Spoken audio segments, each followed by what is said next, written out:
Most people forget Larchwood exists. It's a sleepy farming town tucked in northwest Iowa, the kind of place you pass through without blinking.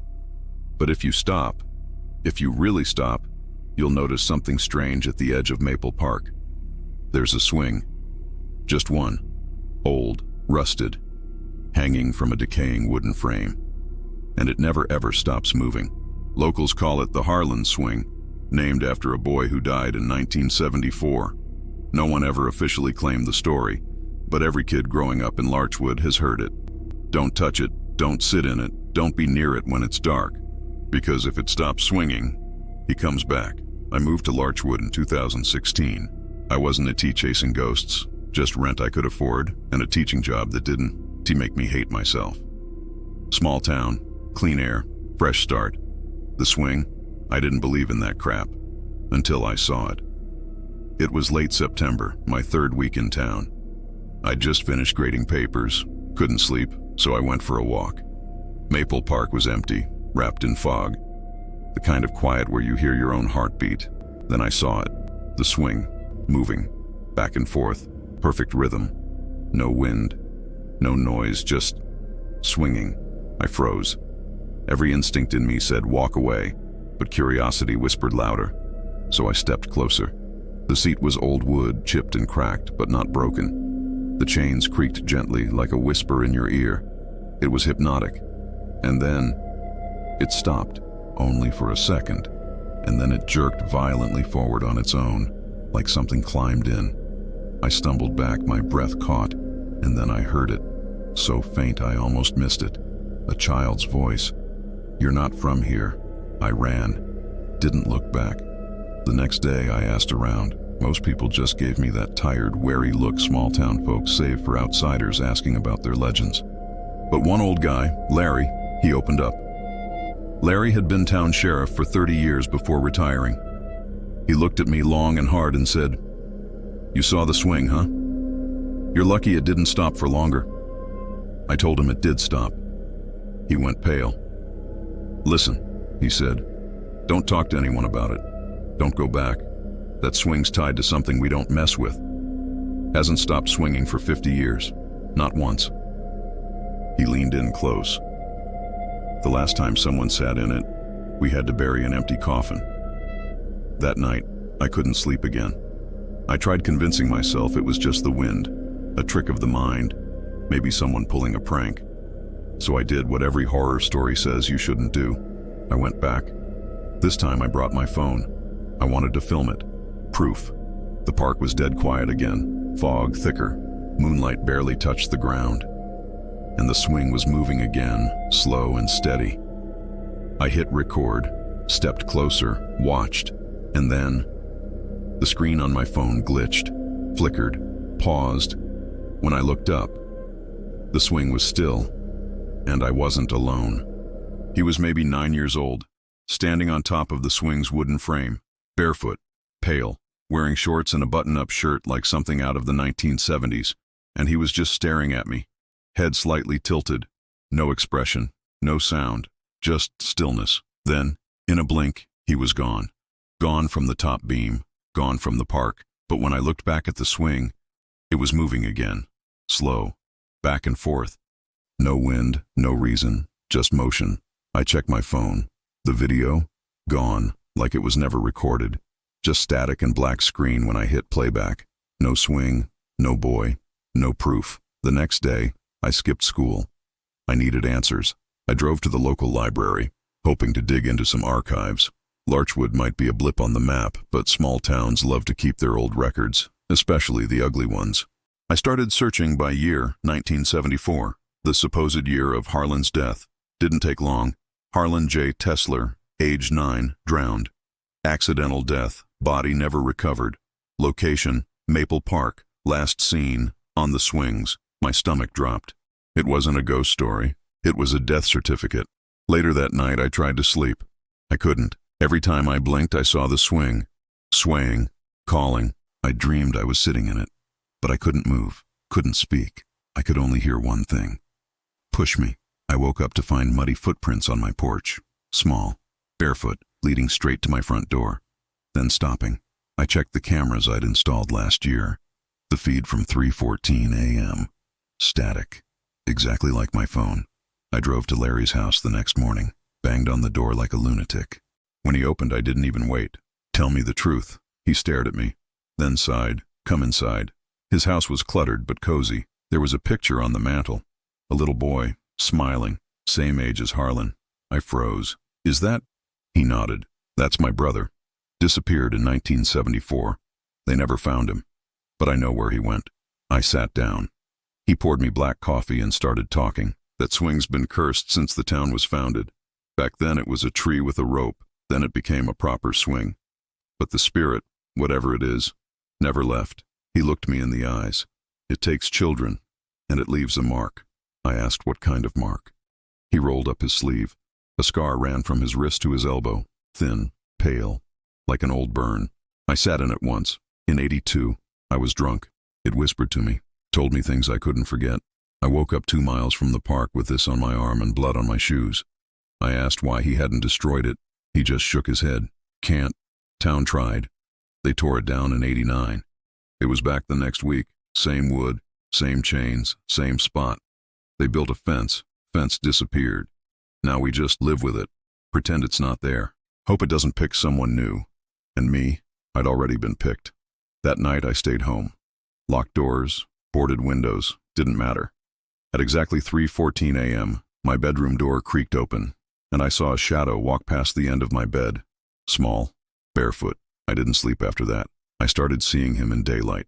Reflections, dreams, street corners. He was always watching, waiting. And the swing? Still moving, always moving. I couldn't take it anymore. The swing was in my dreams, in my house, in my thoughts. I saw it every time I closed my eyes, heard it creaking in my ears, even when there was no wind. Harlan wasn't haunting me. He was calling me. On the 7th night, I gave in. I walked to Maple Park, 3:14 a.m. The fog was thick. Moonlight spilled through the trees like milk across stone. And there it was, still swinging. Back and forth, like it had been waiting. I stepped closer. The air around it was wrong, thick and cold, like standing inside a refrigerator that hummed with something alive. I reached out to ouch the wood. It was warm, too warm, like skin. I sat down, instant stillness. The moment my body sank into the seat, the chains froze. The entire park went silent. Not a single cricket, not a gust of wind. Just breath, mine, and then, not mine. "You're not from here." The voice again. Behind me, above, inside my skull. I didn't know. But I stayed seated. Then came the push. Soft, deliberate. The swing moved forward, then backward. But I wasn't doing it. We were friends once. I held the chains tighter. "You left me. You let me drown." I shook my head. "I never. You forgot me. Now I need someone to remember." Suddenly, everything around me changed. I wasn't in the park anymore. I was underwater, breathless, panicking, sinking. A small pale hand reached out of the darkness, grabbing my ankle, and then another, and another. I screamed underwater, couldn't move, couldn't think. Dozens of small hands pulling me down, each one cold, each one from a child long forgotten. A chorus of whispers echoed around me. "Remember me. Don't forget us. Please, please, please." I woke up on the ground, gasping, covered in mud and grass. The swing beside me, moving fast, like it had been spinning in circles. And on my chest, a small, wet handprint. I thought it was over. It wasn't.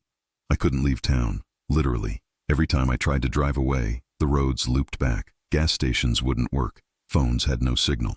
Maps didn't update. I was stuck. In Larchwood, like Harlan, like the others. One night, Larry came by. He didn't speak, just handed me a photo. It was me, at the park, asleep on the swing. But in the photo, there was someone pushing me, a small figure with no eyes. "He's chosen you," Larry said. "That means someone else is free. That's the deal. One out, one in." So I did what he probably expected.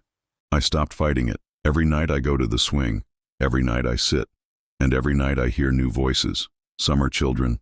Some are older. Some are angry. Some just cry. But one night, it stopped swinging, fully. No wind. No whispers. Just silence. And when I stood up, I looked behind me, and there was a new face in the seat.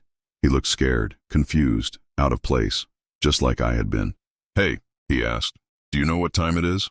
I just smiled. "Yeah," I said. It's 3:14. There's a scar on the land in Black Hollow, Kentucky, a scorched patch of earth at the edge of town where nothing ever grows. No trees, no grass, no birds fly over it. Even insects avoid it. Locals call it the Ash Lot, but it used to be St. Mercy Baptist Church. The church burned down on October 31st, 1981, during a midnight sermon. 22 people died. Some say lightning struck the steeple. Others whisper that someone locked the doors from the outside. But everyone agrees on two things. The fire spread too fast to be natural. The singing didn't stop even after the roof caved in. I first heard about it from my grandmother. She grew up in Black Hollow and told me, even as a kid, if you hear singing on Halloween night, you lock your windows. Don't sing along. And never answer if someone knocks twice. I thought it was just folklore, until I inherited her house and moved there. On October 30th, 2022, I arrived. Small town, foggy hills, church bells that ring even though no church remains. I settled in and found an old photo album she left behind. Black and white pictures of a white wooden church, tall steeple, packed congregation, and one picture, different, a close-up of the choir, all smiling, except for one man. He was in the back row. Black suit, no eyes, just deep shadows where they should have been. Hand on the shoulder of the pastor, mouth slightly open, like he was whispering. I didn't sleep well that night, and when I woke up, the smell of smoke was in my room. I thought the smoke smell was in my head, maybe an old memory. But then I noticed something else. Ash on my windowsill. No wind, no fire nearby, just black flakes, like a warning. That night, I walked to the site of the church. Locals warned me not to. Said, the ground breathes. They weren't wrong. As I stepped into the clearing, the air got thicker, heavy, pressed down on my chest. The soil was warm. And then, I heard it singing, faint, far away, a hymn I didn't recognize, in a language I didn't know. It was beautiful, haunting, layered with voices, and then the shadows moved. Figures began to rise from the ash, not fully formed, like silhouettes made of smoke and heat waves. One walked toward me, and I swear I recognized him. It was the eyeless man from the photo. He didn't speak. He just stared, and as he did, the ground beneath me cracked open slightly. I fell back, and the vision vanished. I ran home, locked every door. The air in the house was hot, too hot. The heater wasn't on, and then, knock, knock. My blood froze. Grandma's words echoed. Never answer if someone knocks twice. I stayed still, silent. Another knock. Then the handle jiggled, and finally, singing. Right outside my window, I looked and saw flames flickering in the reflection. But when I turned, nothing. Only my own pale, sweating face. The next morning, I returned to the lot. But I didn't go alone. I brought the photo of the choir and a recording of the singing I'd captured on my phone. Or so I thought, because when I played it back, it wasn't a hymn. It was a voice. One voice. We burned, but we did not leave. We sing because we are hungry. I threw the phone. It shattered on the rocks. But the voice continued, from the ground beneath my feet. I looked down, and the face of a man stared up at me through the ash. Not a ghost, not a vision, something buried, alive. And then the fire started. Again, without spark, without wind. Flames erupted around the clearing, a ring of fire that hissed and sang in unison. Join the choir, join the fire, sing, sing, sing. I ran. The fire chased, until I crossed the church's old boundary. Then, silence. Smoke vanished, but when I looked at my arms, my skin was blackened, burned in perfect finger shapes, like someone tried to pull me down. I left Black Hollow that night, drove non-stop, moved 3 states away, but every year on October 31st at exactly midnight, I hear them again. Come back. You left the sermon early. You still have a verse to sing. They say Sycamore Hill watches back. It's a small rounded slope at the north edge of the town, covered in pines and shrouded in constant fog during colder months. There's an old narrow path that winds up to a flat clearing. No signs, no benches, just a lone sycamore tree at the summit and, if you're unlucky, the watchman. He appears at night, always after someone dies, but not when they die, before. Locals claim if you see the watchman holding his lantern at the top of the hill, you'll know who's next, because he'll be facing their house. I thought it was folklore, until I saw him. My name's Brian Reynolds. I moved to Sycamore in 2021 to teach at the middle school. Fresh start, quiet place, a new beginning after, let's just say, too much loss in my life. I rented a cabin about half a mile from Sycamore Hill. It was peaceful, too peaceful. One night I went for a walk, couldn't sleep. Sky was clear, but the fog was thick near the ground. And when I glanced toward the hill, I saw a faint orange glow at the summit, like a lantern. Still, unmoving. I didn't believe it at first. I walked up slowly. The light stayed steady, and then I saw him. A man in a black duster coat, tall, thin, his face completely shadowed under a wide-brim hat. He stood like a statue, holding an old-fashioned lantern in one hand, facing downhill, not at me, but toward a house on Maple Drive. I followed his gaze. My neighbor, Helen, she always brought cookies. Sweetest old woman I'd ever met. I waved at the watchman. He didn't react, didn't blink, didn't breathe, just stood there. The next morning, I woke to sirens. Helen had died in her sleep, just timing, just local legend getting into my head. But the watchman didn't leave. Every night after Helen's death, he was still there, watching, facing different homes. I began tracking his position, taking notes, marking which direction he faced, and every time, someone died within 72 hours. A child with asthma, a car accident, a heart attack, a suicide, always different, always real. I tried telling people. They brushed me off, said it was the hill playing tricks again.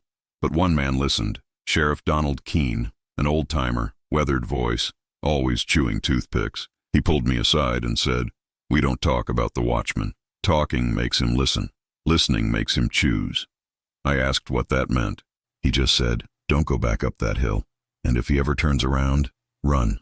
That night I stayed away, but I couldn't sleep. So I peeked out the window and saw the lantern, only it wasn't on the hill anymore. It was in the woods, closer, still. The next day I stayed home from work, couldn't focus, checked my security cams, and around 2:47 a.m. the footage glitched, just for a second. A flicker of light outside, then static, then a single frame. A man standing in my backyard. I rewound again and again, the same frame. Lantern raised, hat low, no eyes. The next night I didn't sleep at all. I waited, watched, listened. At 3:13 a.m. I heard footsteps on the porch. Not heavy, measured, precise, like a metronome. Then 3 knocks, not on the door, on the window. I looked, no one was there, but in the reflection of the glass, he was behind me. Nothing, just darkness and the faint hum of electricity in the walls. But I knew then, he wasn't just watching anymore, he was choosing. I left the house that night, drove 60 miles to a motel and stayed for 3 days. When I returned, no lights in my cabin, no signs of entry, but every mirror had fog on it, like someone had breathed too close. And on the bathroom mirror, one more name. I ran to Sycamore Hill, maybe out of fear, maybe madness, but I needed to see him again, to prove to myself that it was still him, not me. When I reached the summit, he was there, lantern lit, but facing away, facing the woods. I walked toward him, spoke his name. I don't know why, it just came out of my mouth like I already knew it. Elias. He moved, just an inch, a twitch, then he turned. It was the first time anyone had ever seen his face, because he had mine, exactly. Same skin, same scar above the lip, same terrified eyes. He raised the lantern, and it wasn't a flame inside. It was a screaming version of me, twisting, burning, trapped. I fell backward, screamed, but no sound came out. My throat felt locked, like he'd stolen even that from me. I ran. I don't know how I made it back, but I did, and every night since, I checked the hill. The watchman's still there, facing no one, until one night soon, when he turns again, and I see your house in his light. Ashbrook is a small, misty town tucked into the forest line of Vermont. Tourists pass through, chasing fall colors and antique shops, but none stay long, especially not at the Ashbrook Inn, especially not in room 217. The room hasn't been rented in decades.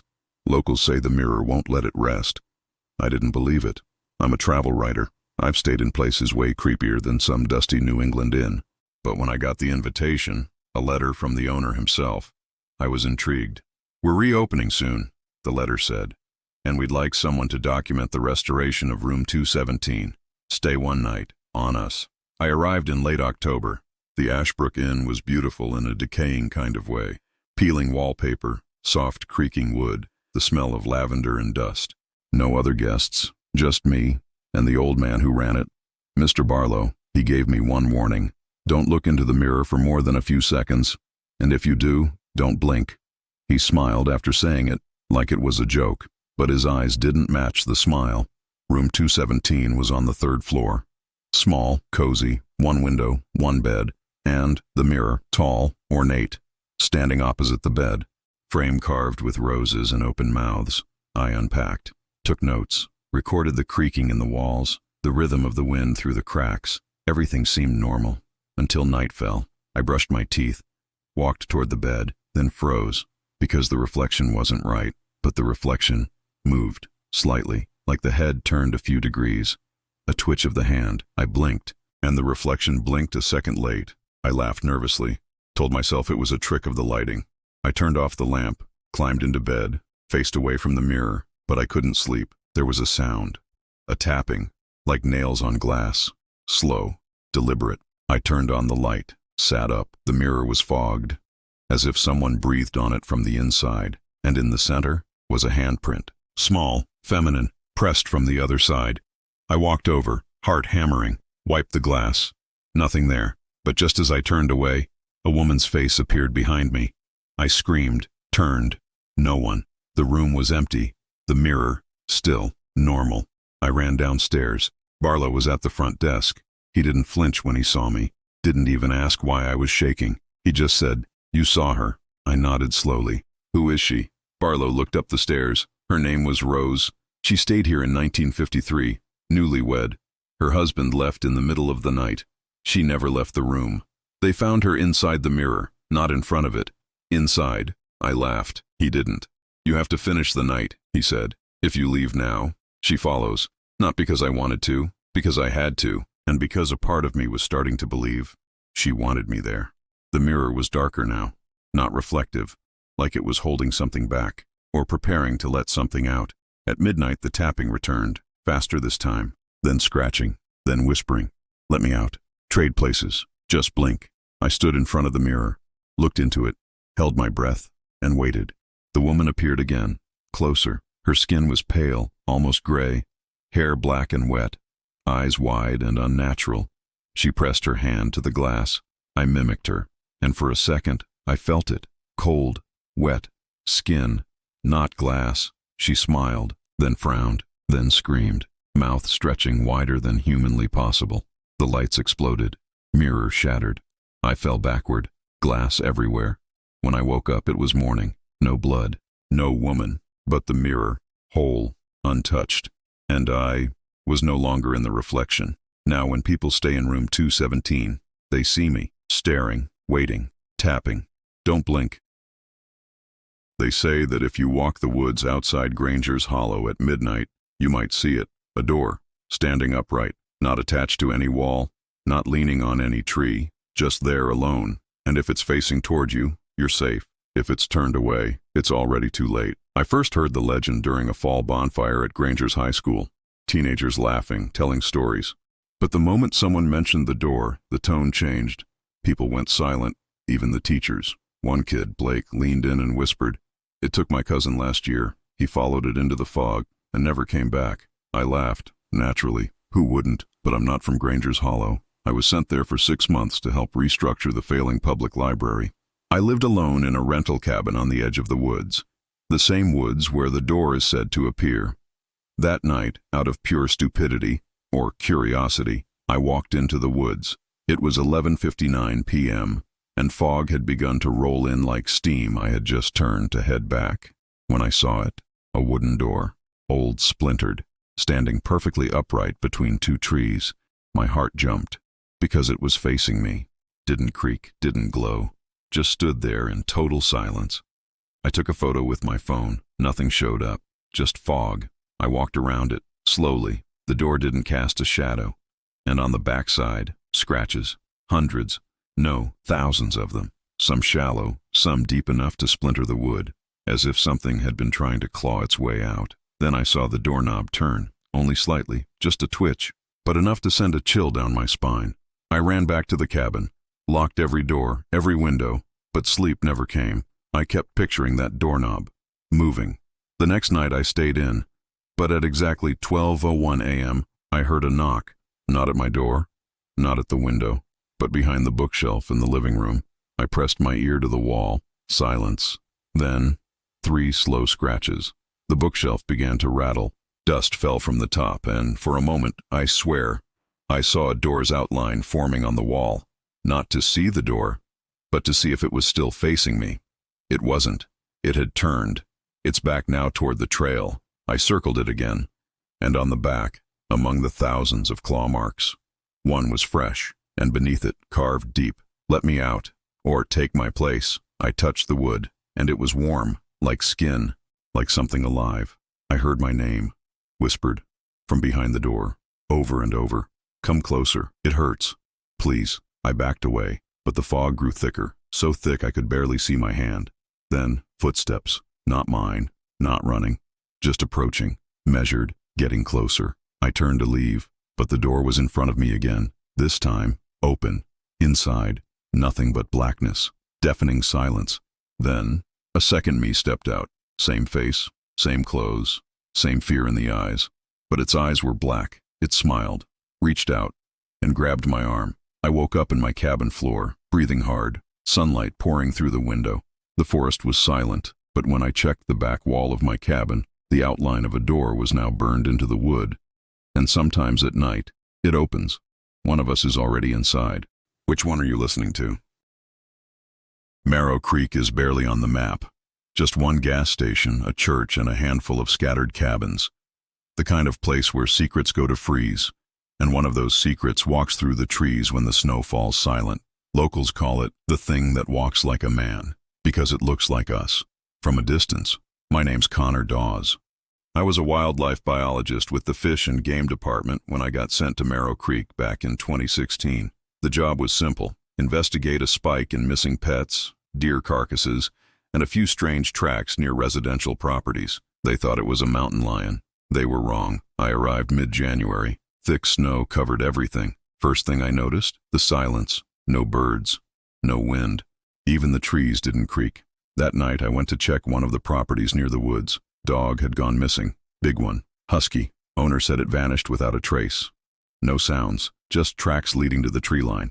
So I followed the prints. They were normal at first. Then they changed. From paws to feet. Human feet. Bare. Wide. Too long. Each toe had claw tips.